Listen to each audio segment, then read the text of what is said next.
All right, Andrew, in this series on the life and thought of Soren Kierkegaard, we've reviewed some key biographical information from his life. We've discussed the relevance of his thought for us today, and we've considered whether he can be accurately classified as an existentialist.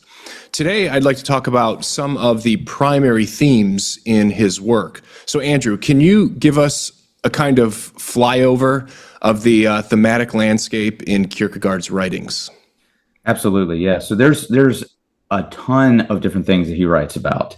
And so the big question is going to be figuring out which ones to emphasize and which ones to de-emphasize. And of course, every Kierkegaard scholar has their own unique set that they put forward as far as like, this is what I think is most important, or perhaps maybe this is just what I like the most, right? But within that, I think there ends up being a little bit of a difference that pops up between what a religious reader of Kierkegaard and a non-religious reader of Kierkegaard will end up emphasizing. And so taking the religious path, what I would think are probably the four main things that he emphasized is, number one, is going to be thinking about God rightly. And I'll come back and elaborate on each of these later. But the first one is thinking about God rightly. Essentially, the way we think about God in the present age has become completely corrupted.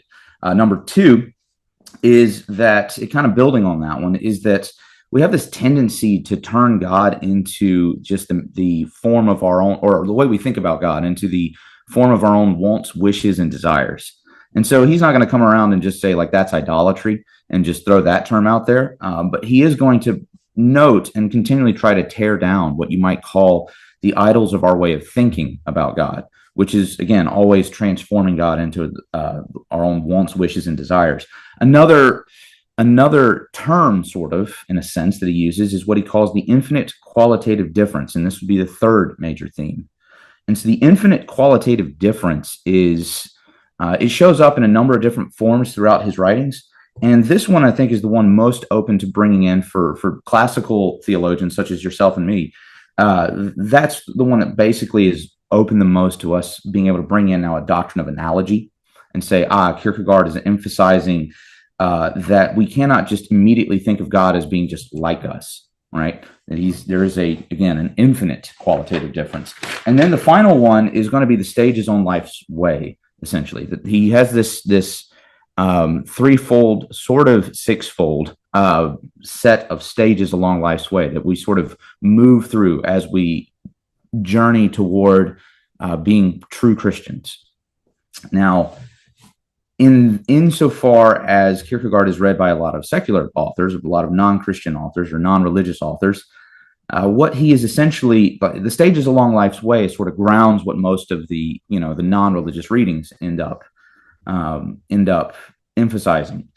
And again, we can go into more detail in terms of what these stages are in a little bit, but the gist of the difference is that Kierkegaard's main three stages, that he has what he calls the aesthetic stage, and he has what he calls the ethical stage, and then he has what he calls the religious stage. And the aesthetic stage versus the ethical stage occupies a decent portion of his early writings. So if you turn to his book, he called it himself a monstrosity of a book. It's like just massive. I think combined it's 700-800 pages, something like that. But it's called Either Or, and it's a two-parter. And in Either Or, you really just have a contrast between the aesthetic stage and the ethical stage.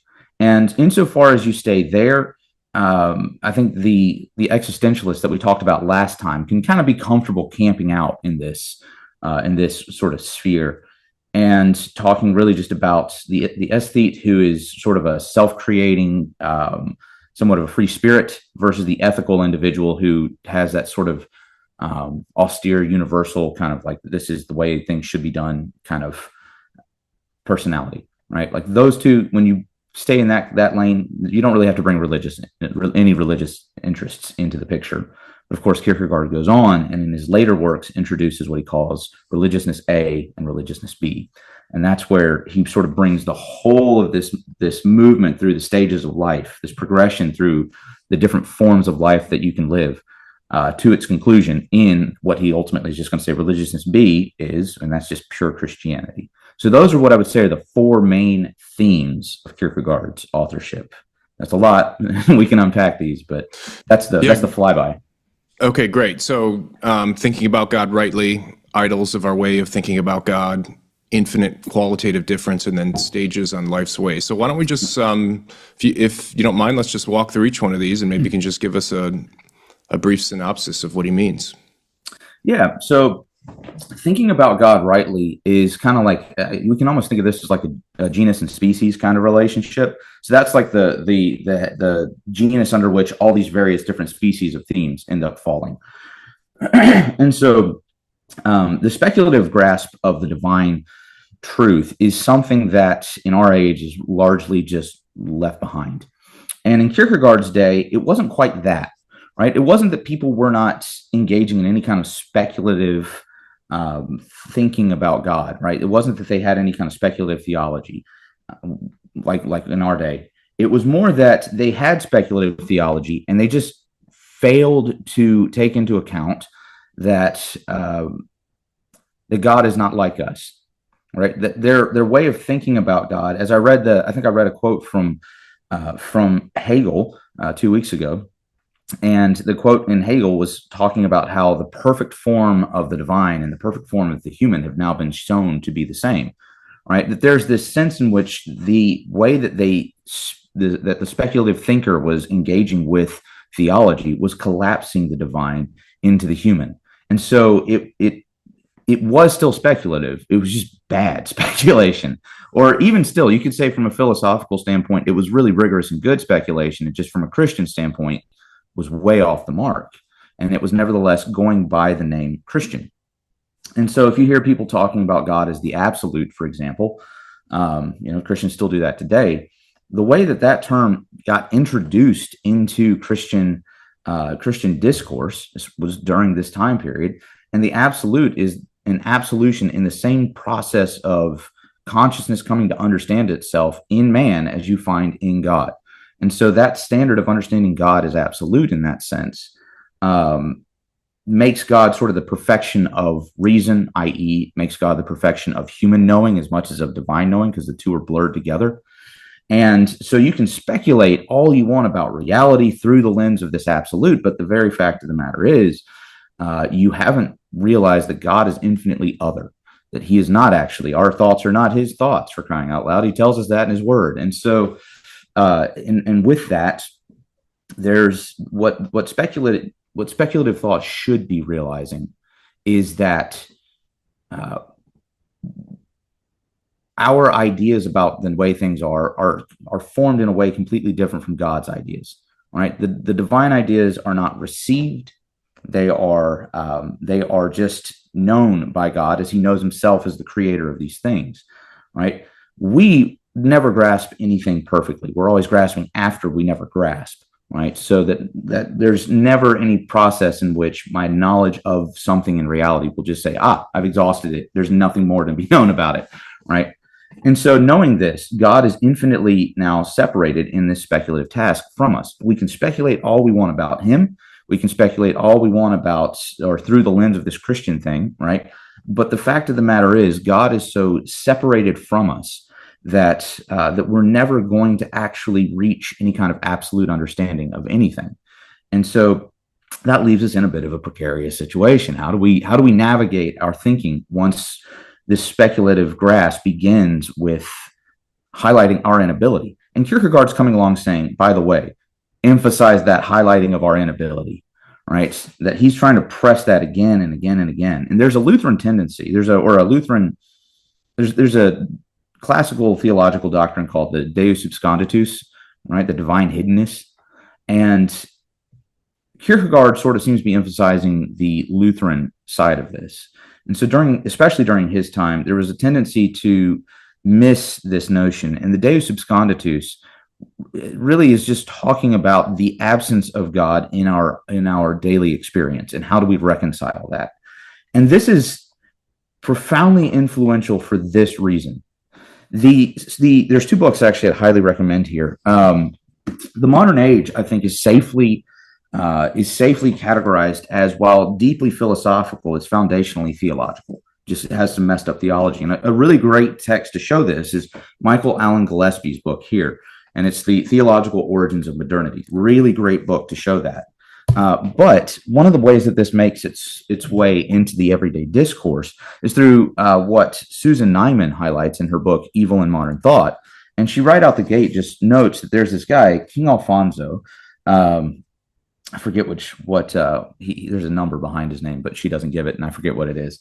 But anyway, he writes, he was a king, philosopher, and, sort of a all-around wise guy. And so he's talking to his rabbi, philosopher, teacher, basically, and he says at one point, if I had been of God's counsel at the creation, many things would have been ordered better. And this theological speculation is kind of taking the idea of what is the perfect target that God was trying to reach, and then seeing how we see history as moving toward this perfection of God's original plan, right? That he has this perfect order, somehow got broken, and we can reason our way back to it. King Alfonso has that sort of almost blasphemous remark where he comes along and says, no, I mean, I could have done it better from the beginning. I could have even ordered us to a better task that would have never even involved the fall, for example. And so progressively, as the history of philosophy is playing out during Kierkegaard's time, thinking about God rightly isn't just thinking about God in a speculative sense, but thinking about God's task, what he's trying to accomplish in history. So providence basically becomes this major issue that we're talking about, namely in the sense of history is moving towards something. This is God's perfect plan, and we're the agents by which it comes about. Therefore, you can kind of see the blurring together that's occurring. Therefore, if we understand ourselves rightly as these agents, we can move ourselves toward this goal, and we bring about the perfection that God is trying to orchestrate in history. And so that sort of impious, speculative idea of, I can even think about what God wants history to be ordered to, right? Like that King Alfonso is evincing. Maybe other people won't take as extreme of a position as Alfonso did, where I can advise God, but everyone takes the position that I can understand where he wants us to go, and I can act to get us there. And so Kierkegaard's coming along with the Deus Absconditus, sort of re-emphasizing that, being like, no, there's a hiddenness to all of that. There's a hiddenness to the mystery of God's providence and how he's operating in his providence. And so that emphasis, again, is that the speculative task should be showing us our limitation in such speculation, whereas in his age, it's opened up the door to just kind of wanton speculation about the nature of God. And it's an interesting point, because in our time, we don't even like speculation. So we're in a little bit of a different place from Kierkegaard on that. But the problem is, when we do find people that engage in some kind of speculative task, so much of that sort of the speculative approach of his time, of Kierkegaard's time, still remains in the way that we think.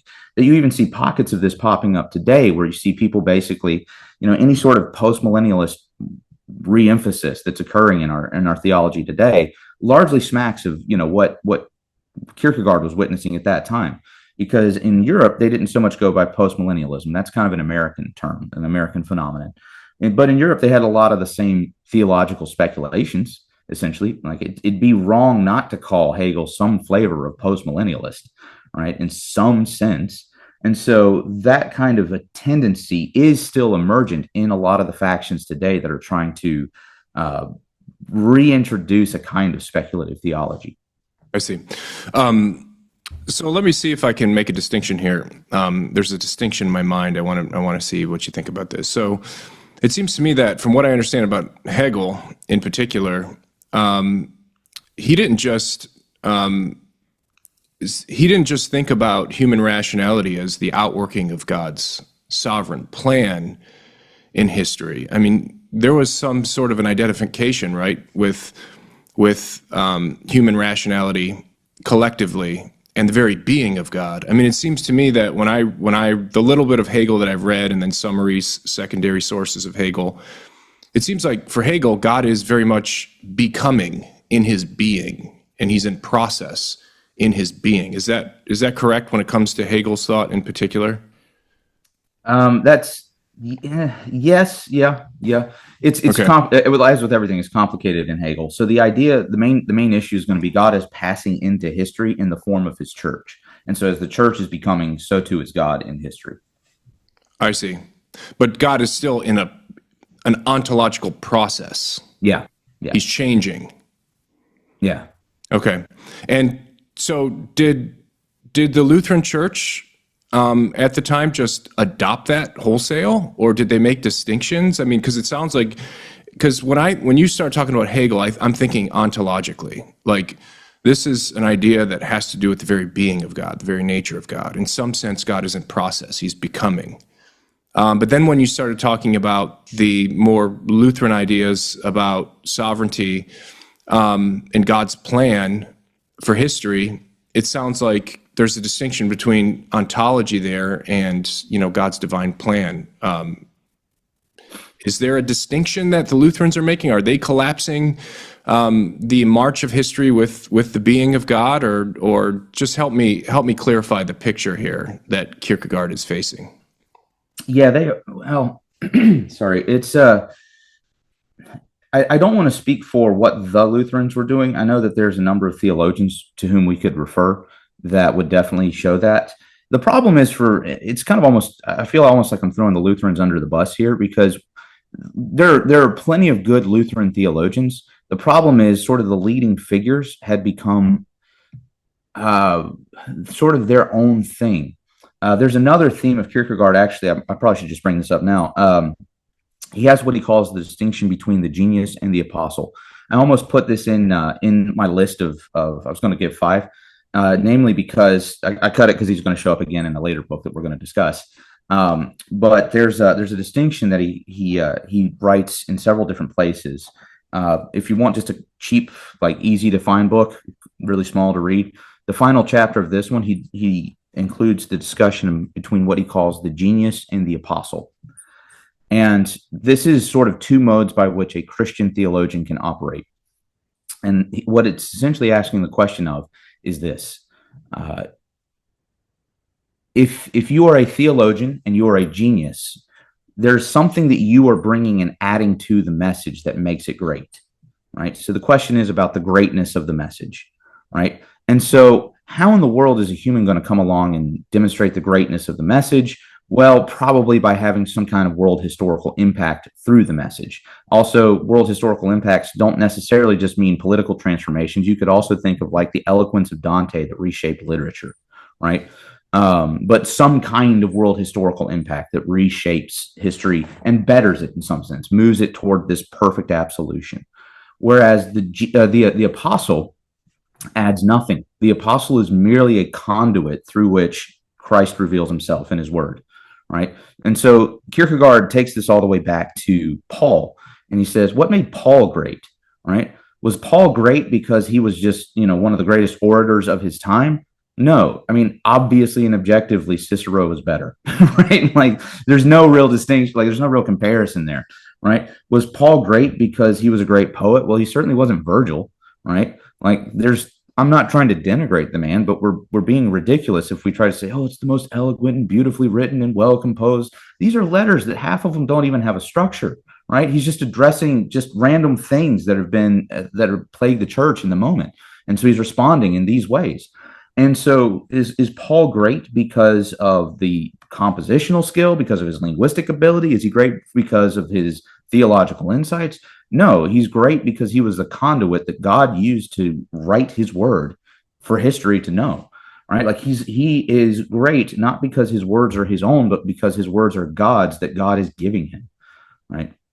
And so Kierkegaard, in stressing that, is saying that what we have done, the distinction between the genius and the apostle here, shows that what's truly Christian in the contemporary Lutheran understanding of the time is always measured by some genius standard, right? The genius is the one moving history. The genius is the one who is reshaping theology to have a new kind of eloquence, a new kind of historical grandeur kind of deal.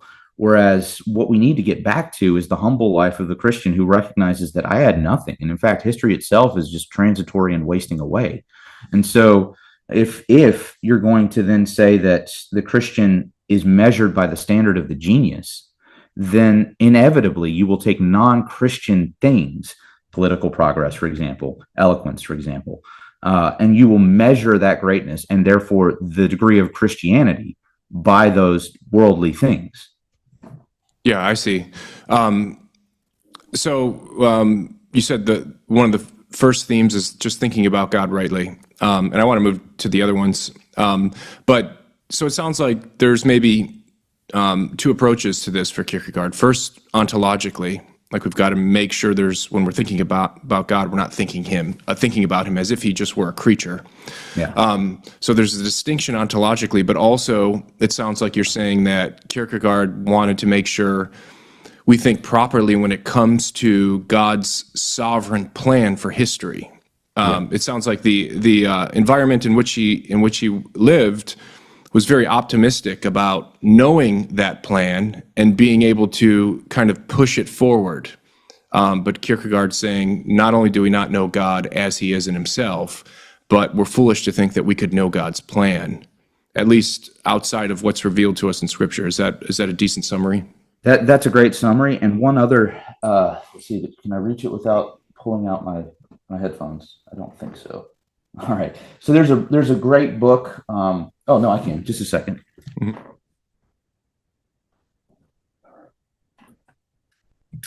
There's a great book to help with this. It's called Logic of Desire. It is a summary of, or a commentary on Hegel's Phenomenology of Spirit.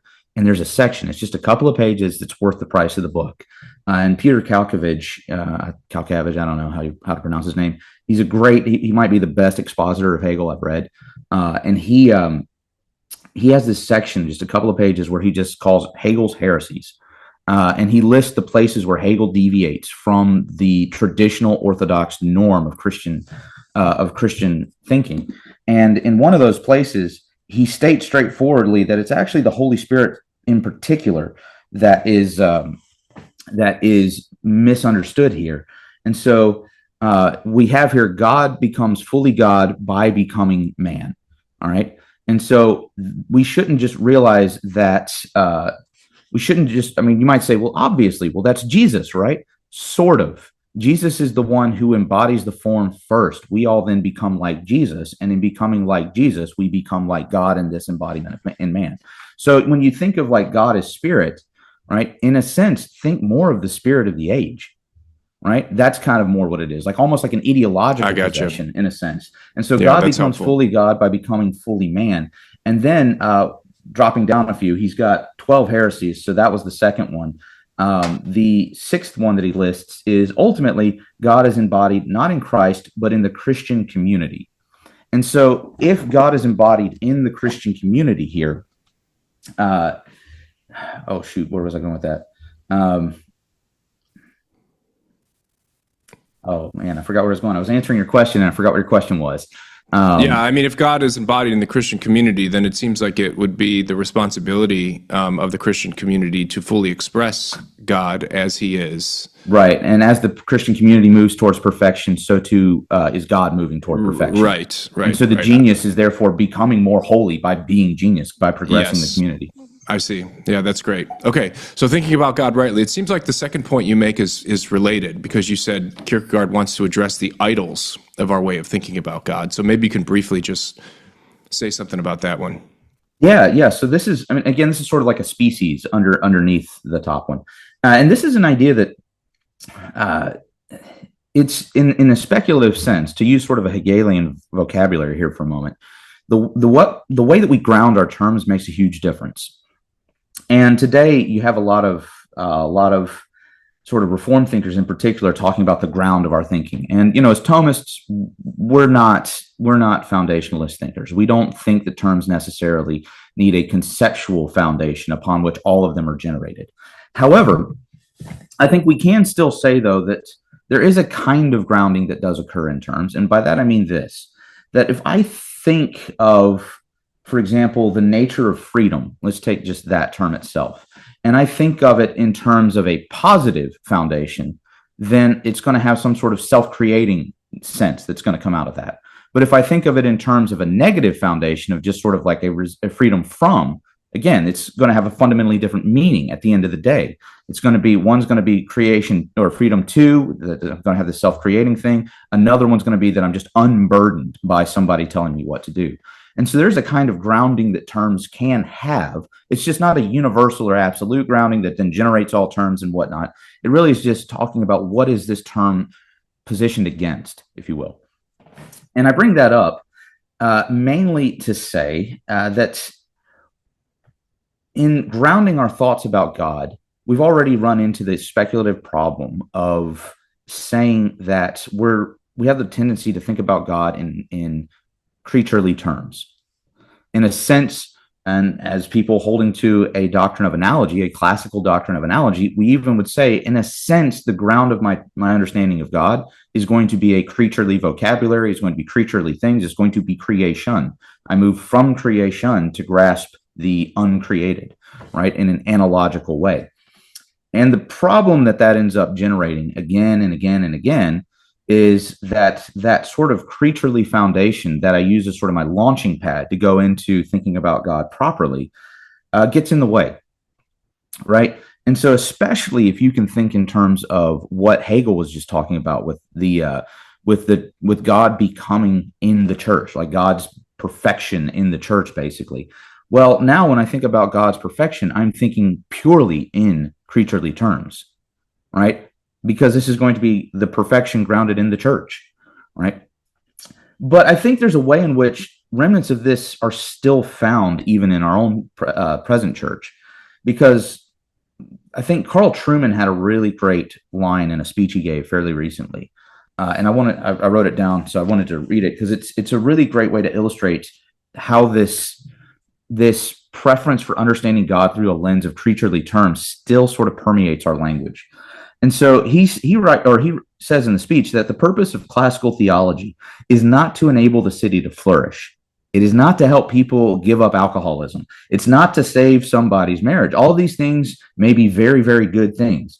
But one of the things that you find when you read the early church theologians, or when you read the medieval theologians, as we mainly did, or even many of the Puritans, and you can think of here somebody like Stephen Charnock or John Owen, right, is that the contemplation of God is seen as an end in itself, right? Now, what has he just stated there? Well, most of those other ways, these are good things. Saving a marriage is a good thing. Overcoming alcoholism is a good thing. But insofar as Christianity is ordered to the task of saving a marriage, saving a country, overcoming alcoholism, it's ordered to a transitory task, right? It's ordered to something that is fleeting and passing away. It's ordered to something which is a good end in and of itself, but that makes Christianity a means to an end, right? And so Christianity has now been subserviated as a means to the end of, and we can see where Hegel's going with this, the absolution of the church, this perfection of the society, basically. Christianity has become the means by which society is going to be perfected. The church is going to be brought into its final form. And so it's a means to an end now. Christianity just becomes now the practical theology almost entirely, right? And in fact, I think in our own times, we could say it absolutely has become the practical theology in its entirety, because every sermon, if you're a Baptist, every sermon seems to have to end with a practical application, right? If you don't have that, then everybody's going to complain that, well, that was bad preaching. I don't know what to do with this, right? And so what Truman's pointing to is that in a former age, theology was an end in and of itself. It was thinking about God was the highest possible good that the mind could engage in, right? Like that we should order our lives to enable the contemplation of God. And so, I would just say that's not just a medieval idea. Right. I've been reading Aristotle's Metaphysics this past week, and that goes all the way back to the Greeks. It goes all the way back to Socrates, Plato, and Aristotle. They thought that was the chief end of man, was to contemplate the divine. So this is an idea that's very old and existed even prior to the New Testament. Yeah, absolutely.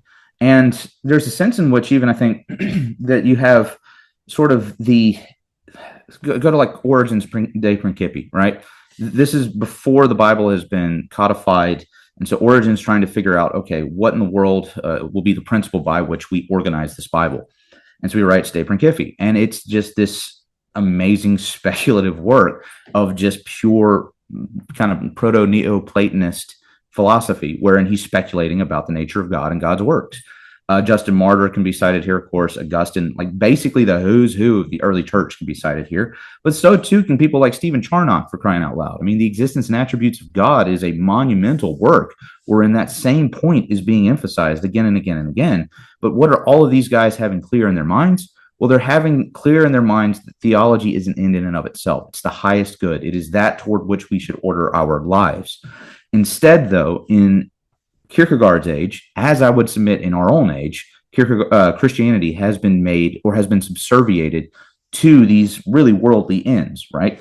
Like you can think of the Christian nationalist movement today, which is basically saying, all right, Christianity gives us the principles whereby we, can save the state, for example, right? I've heard a number of them even say things like, well, because Christianity, basically, it's like it holds the key to unlocking finally the perfect ideology, the end of history ideology that's going to just finally just bring everything to perfection, right? That Christianity has been made into, or rather remade into, this means to achieving those ends.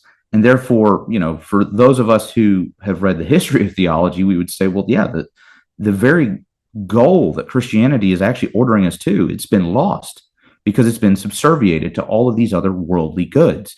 Again, nobody is saying that saving a marriage is a bad thing, but what we are saying is that it's not the highest good, right? Because Paul even says that we can, I think it's Paul, right? That says that if your spouse is a non-believer, you can put them away quietly, right? That there's even a sense in which the marriage itself is not to be held above the actual truth that the Christian theology is ordering us to. Yeah. And Aristotle famously makes a distinction between theoretical and practical knowledge. And it seems like today, all knowledge, at least in our society, has collapsed into the practical. Yeah. But for the classical guys and for the medievals, there was this distinction between knowledge for the sake of something else and knowledge for the sake of itself. Because as human beings, we are rational animals and we are made to know the true. We are designed to know the true and to love the good.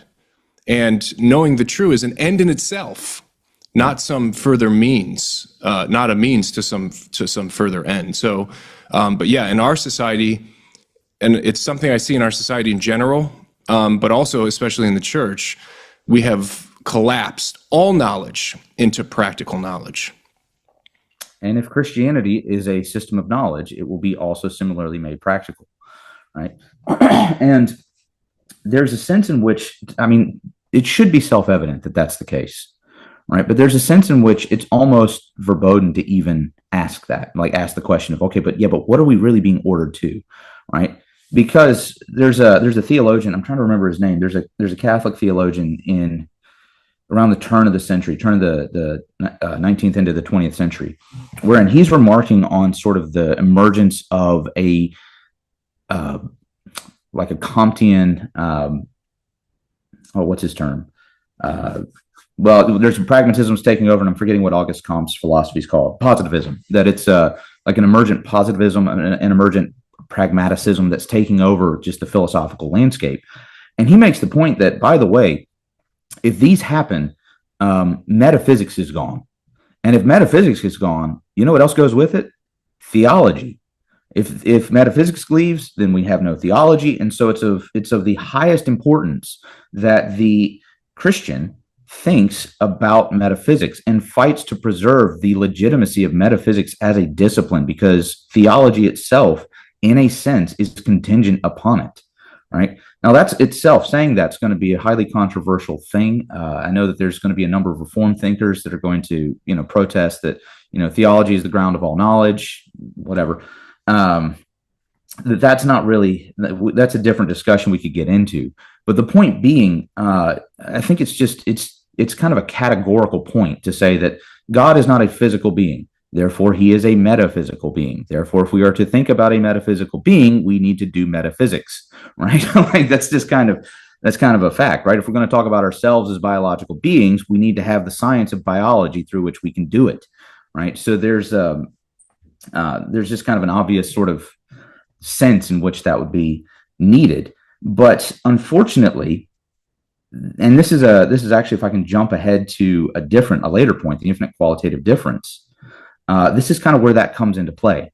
So this is the third theme, the infinite qualitative difference. Yeah, the third thing. And so there's a really great essay. It's not a full essay. It's actually a journal entry that Kierkegaard wrote, but some of his journal entries look more like essays.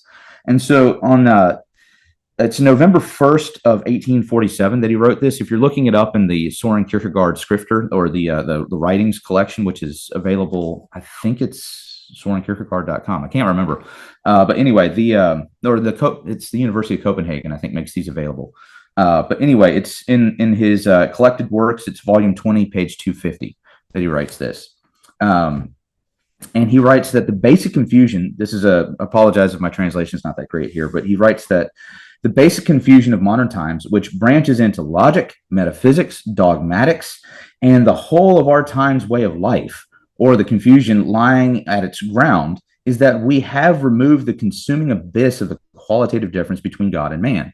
The language of the consuming abyss here is actually something like, you could really think of just a black hole, really, just that it just sucks everything into it and releases nothing, kind of deal. And so the consuming abyss here between God and man is overcome by the age, in a sense, by the science of ethics, if you will. And so he immediately turns from this to say the way that people do this is that we kind of dissolve God into his ethical commands. And this makes sense if your understanding of God is mediated by this idea of the church's becoming, that same idea of that we've been talking about, right? Because therefore the perfection of God is an ethical society. Therefore, God's nature is expressed in its perfection in this ethical society. Now,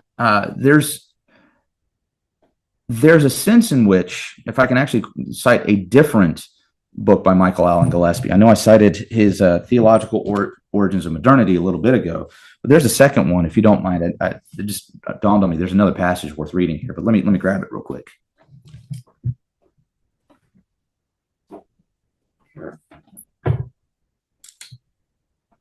If we return to the medieval way of thinking, he so very well puts it that, all right, in his book Nihilism Before Nietzsche, page 24, he writes that. By the way, really before you read that, are you wearing a shirt with Nietzsche on it? Is that Nietzsche on your shirt? Yes, it says Übermensch too.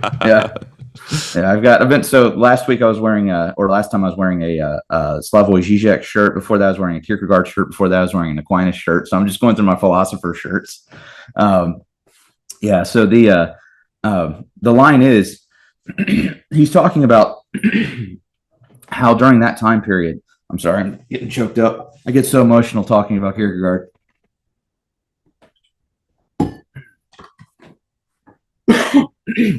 Sorry about that. So he's writing about how this medieval notion of God had developed. And there's a sense in which actually God becomes a terrifying figure. If you've ever read any of H.P. Lovecraft's description of the elder gods, like what Michael Allen Gillespie is getting ready to write about some of the medieval notions of God, ends up almost sounding like Cthulhu here. And I actually wrote in my margins Cthulhu God. Gillespie writes that the figure of this dark god was itself a profound source of anxiety and concern, but it was the fortuitous conjunction of this new notion of God with the devastation of the Black Death and of the Papal Schism that brought this medieval world to an end. And so just above that, he writes that this God who stepped forth as if newly born beyond reason and justice, beyond love and hope, beyond good and evil for the Nietzscheans out there, was a God of infinite power whose dark and incomprehensible form was as much an object of terror as of love and veneration. So, the Christian can come along and say the sort of Hegelian Christian can come along and say, yeah, but God is love, and that sort of reason for terror is just a bastardization of the true notion of who God is. And the Kierkegaardian response would essentially be to point out, well, yeah, God is love. We are not, which means that the locus of the definition is in him, not in us. And if we don't fully grasp God, we don't fully grasp the notion of love. And so we can't use that notion to limit what he will or will not do, because try using the God is love answer on Job, right? That's just not going to play. Try using the God is love answer, and therefore what? Nothing bad should happen. Try using that in the early church, right? Try using that during the Reformation. Nobody in history would ever see that God is love and then have some just fickle notion of, oh, therefore everything that he does is going to just be enjoyable to me, right? That would be just a naive notion. And we can see that that's a notion of love that is grounded in some kind of creaturely sense, right? It's a notion of love whose locus is my good and my notions about my good. And so while the Kierkegaardian may not necessarily go as far as what Gillespie wrote describing that late medieval notion of God, there's a sense in which that's fundamentally right.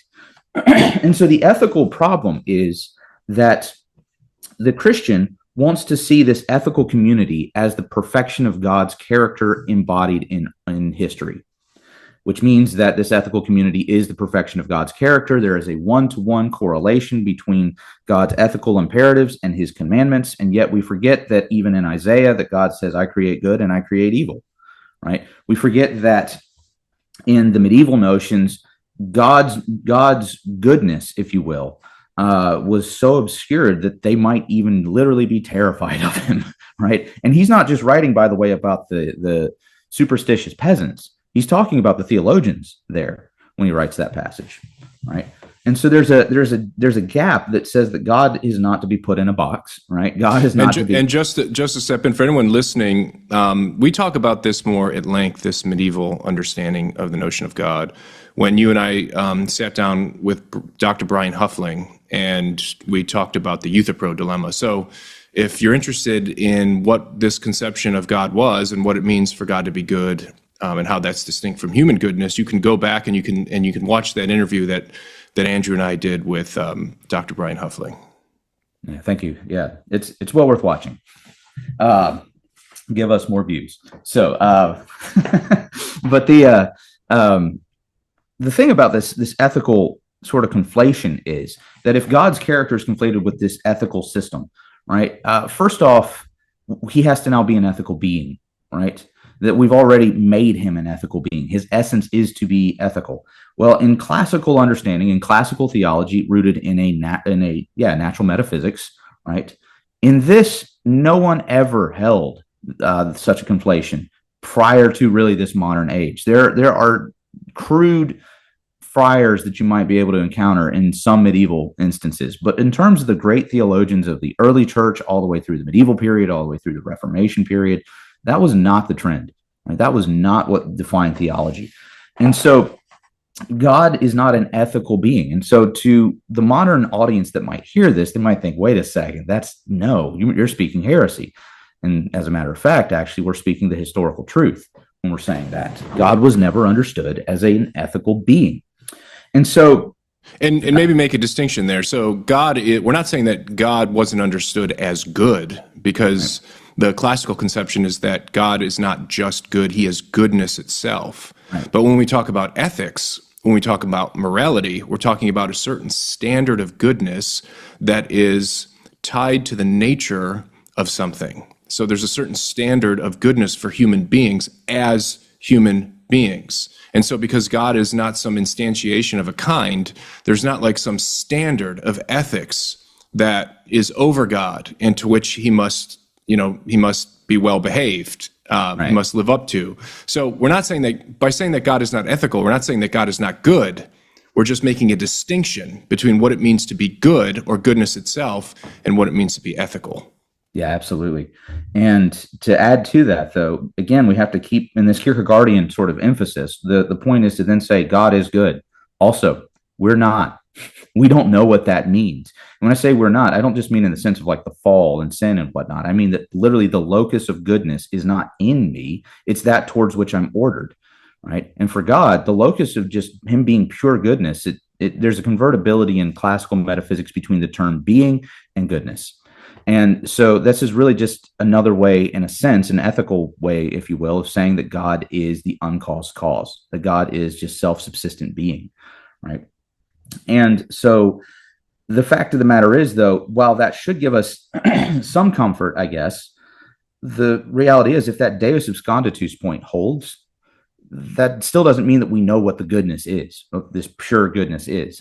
And the problem that ends up being the case over and over again is that we think, well, I know what my good is, and God must therefore be localized in that. And so we just define him by just saying, all right, I know what my good is, therefore God is the absolution of this notion. And that's, again, the completely wrong way of thinking for the Kierkegaardian.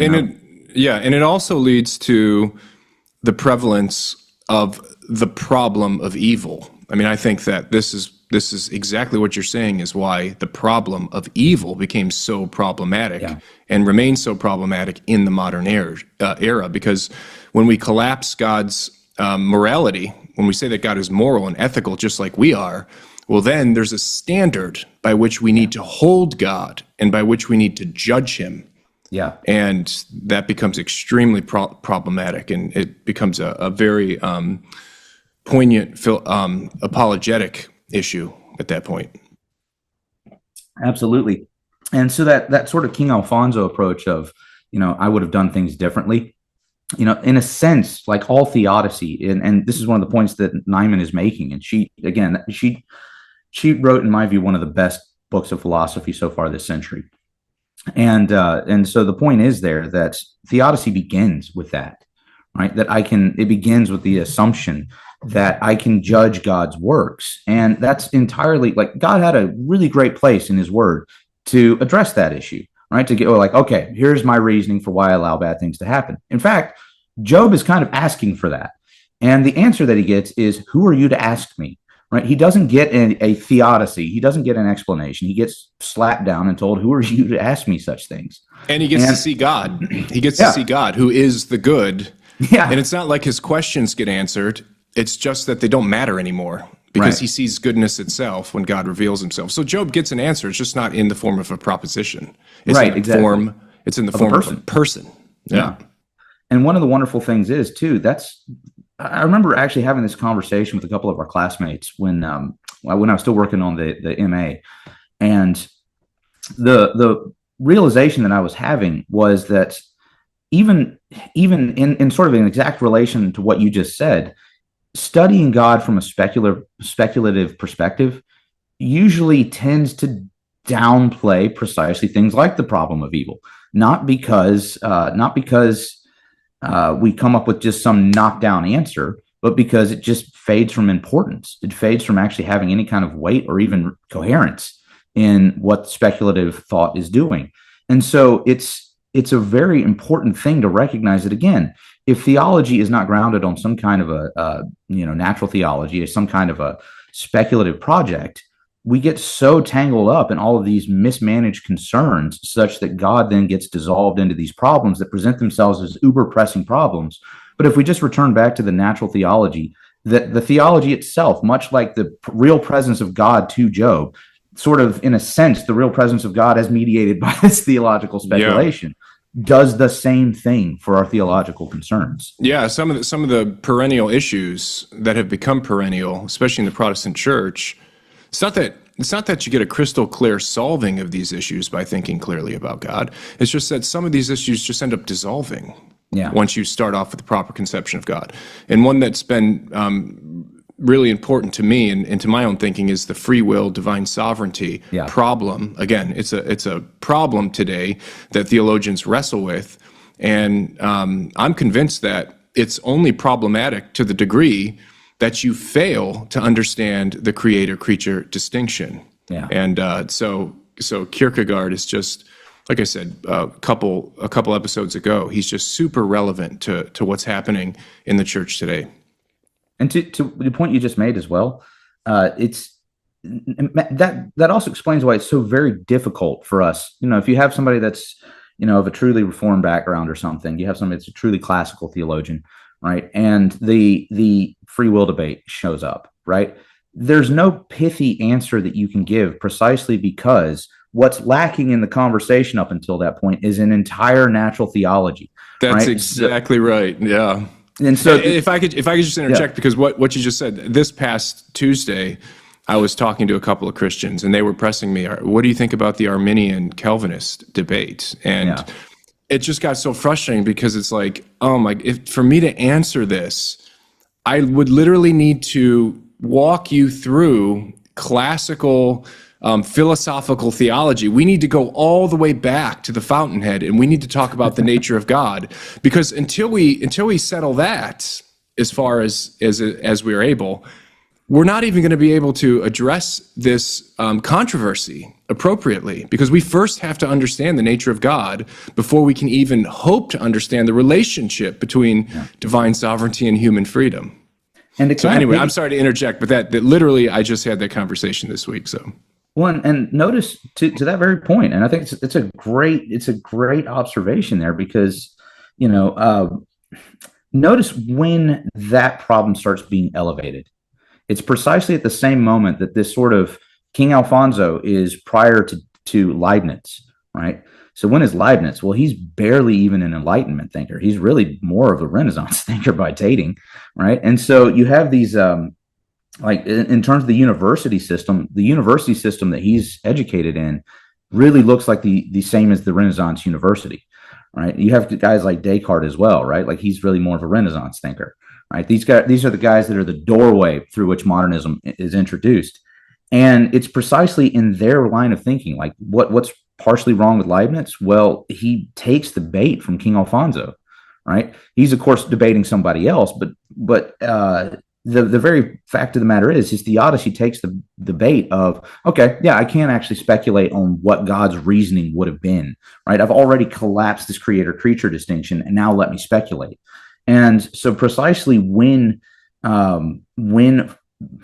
philosophy switched from a metaphysics foundation to an epistemology foundation, precisely when philosophy became grounded on these ethical concerns rather than on these prior metaphysical concerns, that's also precisely when these issues of like the free will debate got elevated. Because the funny thing is, I think it's I'm trying to remember, there's a Calvinist scholar who I read this from. I think it's Paul Helm that says this, that the funny thing is that Calvin probably never would have thought of himself like as ever being somebody who even could be hoisted aloft and said like, yes, every sense of predestination is going to be some kind of Calvinism, right? That his name could become that type of thing, precisely because he's not actually saying anything that anyone hasn't already said before. I mean, have you read Summa Theologia, right? Like, have you read Aquinas? Yeah, Aquinas talks about it more than Calvin does. Yeah. And you have questions 22 and 23 of the first part are probably stronger language even than anything Calvin ever wrote. That's why when people ask me now, are you Arminian, or are you Calvinist? I always say, well, I'm a classical theist. I mean, that doesn't answer anything for the person asking me that question, but that's the right answer for me. Like, no, I don't think you understand. These are categories that come up later. And Calvin himself was very astute, and he read widely the medieval theologians, and so he knew about these distinctions. So, yeah. And it's interesting because what Kierkegaard is then doing with this infinite qualitative difference is it's a task that, in the same way that, there's no one pithy answer to just sort of resolve the Calvinism Arminianism this debate because there's an entire natural theology that's missing. What Kierkegaard is essentially doing with things like the infinite qualitative difference is he's not trying to use one pithy point to then sort of refute all of the bad ways of thinking, so much as he's trying to use that point to open up the space again in our thinking, the need in our thinking, in our theology, for us to then come along and be like, we did leave something out, didn't we? We left out this natural theology. We left out this, doctrine of analogy, which is really the payoff of this natural theology here, right? And so he's opening up the space again, showing the poverty of the thought that's currently dominating the world in terms of Christendom. And he's opening it up so that we can actually yet again return more to this classical way of thinking. Because again, to go back to the very first Kierkegaard episode that we did, remember, he's a Moravian who is viewing the church as being fundamentally messed up on some level. And so he is trying to bring it back to what he sees as the fundamental problem. And even for him, he would see, his kind of puritanical friends even in the church as being somewhat corrupted by the fact that they also have bought into many of the corruptions of the age, of collapsing God into some kind of ethical being. But I would also just one last point on this. We've probably both been to conferences and been to different, even seminaries and so forth, wherein you bring up the point that God is not an ethical being. And that's not a point that ever gets taken lightly, right? You mention that, and it almost causes genuine anger and outrage when you can say something like that. Occasionally, you'll meet somebody that'll be like, "Oh, that's an interesting idea. Please explain." Right? Occasionally, but usually the answer that you get is either you get outrightly accused of heresy, or you just get people will use something along the lines of saying, and here's my favorite response to it. Yeah, your God just seems so speculative that he's who can relate to him. Notice, though, what the infinite qualitative difference is meant to emphasize, right? When the response is that your God is so speculatively distant that how are we ever supposed to relate to him? Kierkegaard's kind of going, you're onto something, right? There's that very profound point that you have to recognize we are separated from God. It is an absolute miracle that we get linked back to him through salvation. But even still, that doesn't override the distance, ontologically speaking, between God. So it's go ahead. I'm sorry. I didn't mean to interrupt you. No, you're good. I was just going to say it's this idea of transcendence that was lost in the modern era. But what a lot of people don't realize is that if you don't have radical transcendence, if you don't have this absolute distinction between the created and the creature, then you don't get radical immanence. Because if you have two creatures who are trying to relate to each other, there's a certain kind of relation that can be had.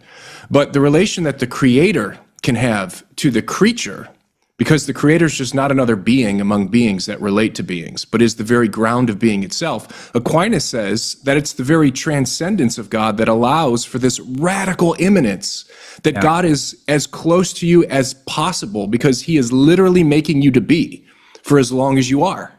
Everything that you do because of grace, because God is making you to be. And ontologically speaking, for a thinker like Aquinas, it doesn't get any more intimate than that. But it can only be that intimate because God is transcendent. Without that utter transcendence, you don't have that remarkable immanence. Yeah. And to that very point, there's a sense in which Kierkegaard's then also pointing to the attitudes that form out of this, the theological attitudes, you could say, right?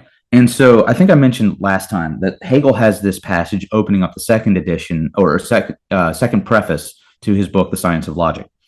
And in that one, he talks about how consciousness is best embodied in language. So the highest form of consciousness will be embodied in the highest form of language.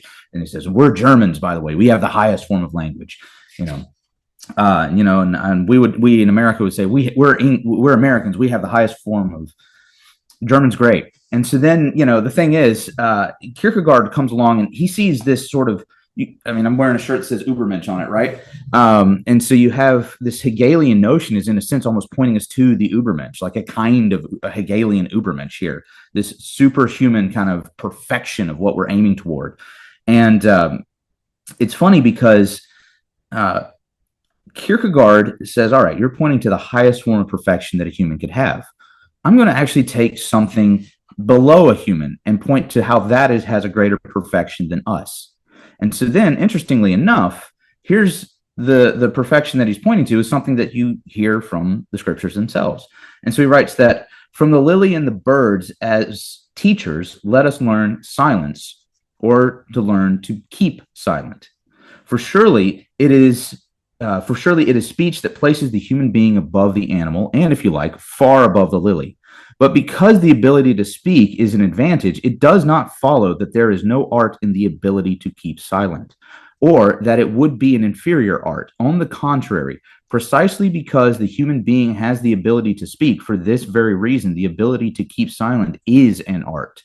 And precisely because this advantage of his tempts him so easily, the ability to keep silent is a great art. But this can only be learned from the silent teachers, the lily and the bird. And the thing is, he's pointing to that which is beneath us. And go back to the genius and apostle distinction. In a sense, Paul is silent because it's not his words. It's the divine speaking through him, right? And the theologian that properly comes before this speculative task is, in a sense, going to be silent because we know via something like a doctrine of analogy, where our words end, right? And where the transcendent begins, truly. Not the transcendental, which is just the framework of our words, but no, that which is beyond our words, right?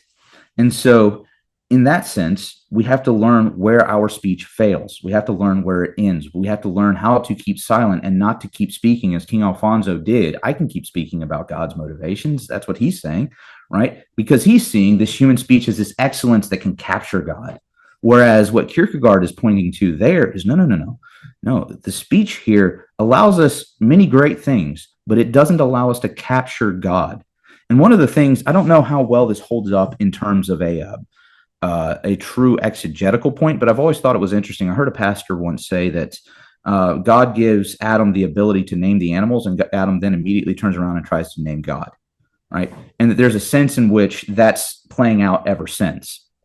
And I would point to that passage from Kierkegaard, among a number of others, to sort of illustrate that if we are now going to, if we're going to continue to speak where we should be keeping silent, we're moving into a realm of fictions. And we're not just moving into a realm of fictions, but we are always having to remake God in the image of something. And so now the emphasis for the theologian is going to be kind of iconoclastic in the sense that we come along and tear down the icons or the idols into which God has been placed. Yeah. Great. That's great. Well, we're kind of coming up against time here, Andrew. So I want to talk about the stages on life's way. When a lot of people are familiar with Kierkegaard, it will be this idea that there's these three stages: the aesthetic stage, the ethical stage, the religious stage. This is a huge subject. So maybe you can just give us the 5-minute overview. Yeah. So I'll give you that. And I think since I rambled too long earlier, I apologize. I'll summarize it by, there's a really great book. It's just a collection of his spiritual writings, and it's on page just early on that he gives a really great passage here, 7 and 8, basically, that he really summarizes it. If you read that section, you'll really have what he's talking about. But so the stages on life's way, there's something kind of difficult here for the contemporary reader to get, and that is, for us, we read it usually in our 21st century mindset as a movement from non-Christian to Christian. But we have to remember that when Kierkegaard is writing, he's writing to a Denmark wherein to be a citizen of Denmark is to be a Christian. And so in a sense, there is none of these stages of life for him would actually be from a mentality that thinks of itself as non-Christian, right? And so that makes it so much more exciting then when the character that he takes to address this most importantly, Johannes Climacus, is actually recognizing, I'm not a Christian and I want to be. And so the character that he's recognizing it through has built into himself a recognition that's not going to be common in Kierkegaard's own day and age, right? Johannes Climacus has actually advanced quite a long ways because he recognizes, I'm not a Christian yet. There's still something missing. And he's what's called a humorist.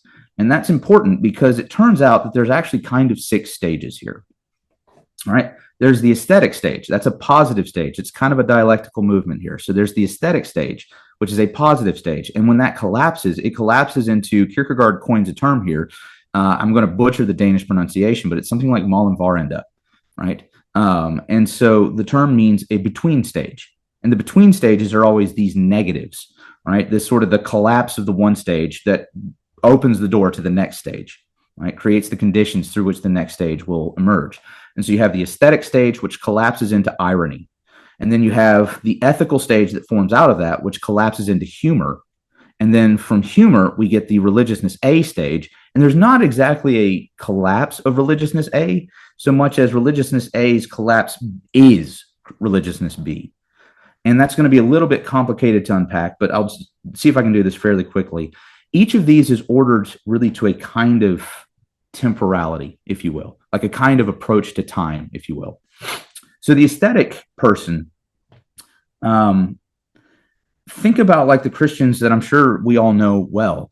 And these are the people who they are looking, as Truman just talked about, right? These are the people that are, my life is falling apart. Let me turn to this Christian thing so that I can get a better marriage or that I can save the country. And so their Christianity is grounded in all of these temporal ends, right? And so the aesthete is just always seeking after these different ends as if that's where their Christianity is leading them, right? So Christianity there is a means to an end, and it's always ordered to something transitory, right? That's what the aesthete is there for. But the problem is there is something transitory that Christianity is ordered for. And so that's ultimately going to end up These are people who their faith is, pretty much is usually about as shallow as a puddle of rainwater, right? And so it doesn't take much to shatter that faith. And so when their faith gets shattered, they turn into this sort of just nihilistic kind of rejection of all of those different ends. And then it starts to dawn on them, wait a second.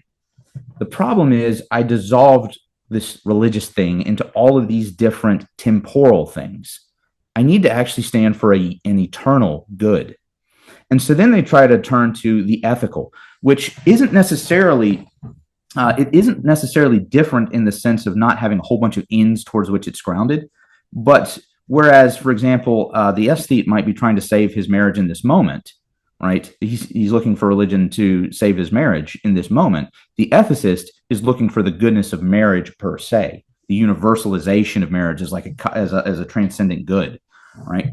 And so that's going to be the ethical stage. You still have the same form, if you will, in terms of like the different things that the life is leading you to, sort of now perfected in a universal sense. No longer are we approaching them as just temporal goods and like get me through this day kind of thing. But now we're actually looking at the eternal good of these things. Well, the problem is the eternal good of these things is not yet Christianity, right? It's not yet true Christianity.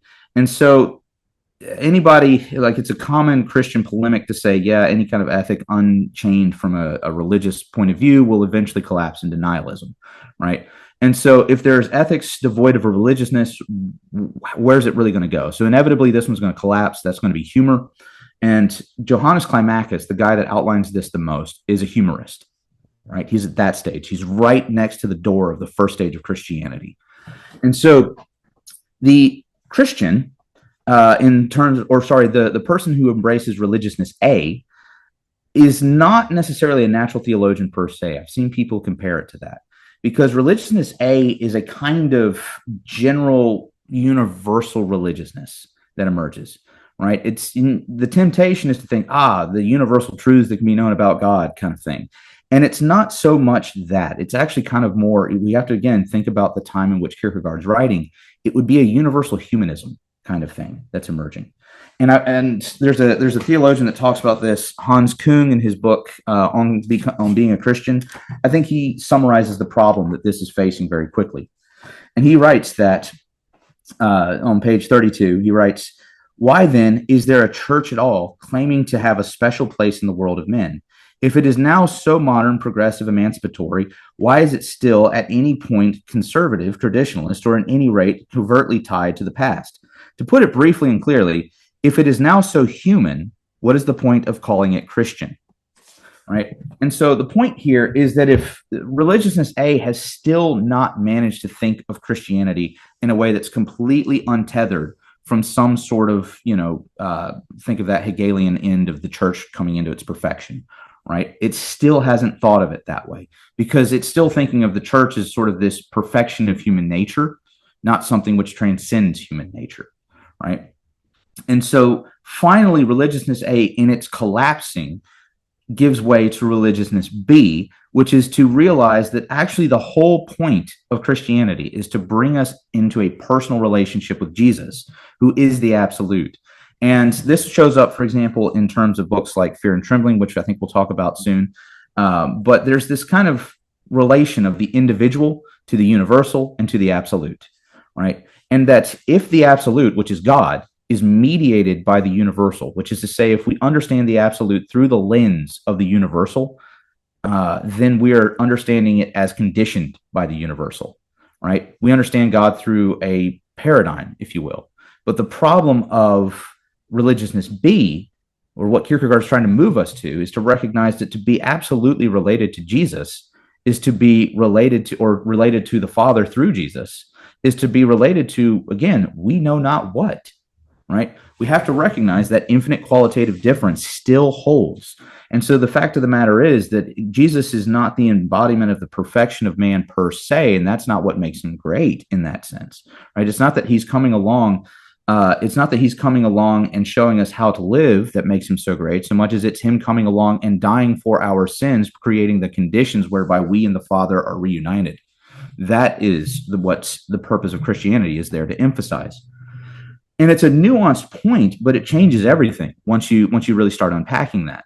And so to just sort of summarize in or wrap it all up with the passage from here, he gives us this long kind of stirring passage, really great prose here, where he's talking about the person who first comes to Christianity, and he's like, I just have one wish, and Christianity is going to give me this wish. And then eventually he gets to the point of recognizing, well, it didn't give me my wish. And so you find new ways of trying to really repackage the same wish that will ultimately be paid off in God. And then he writes, and sort of in conclusion here, but when your busy thoughts had worked themselves to a standstill in this way, when fruitless wishes had exhausted your soul, then you perhaps became quieter in yourself.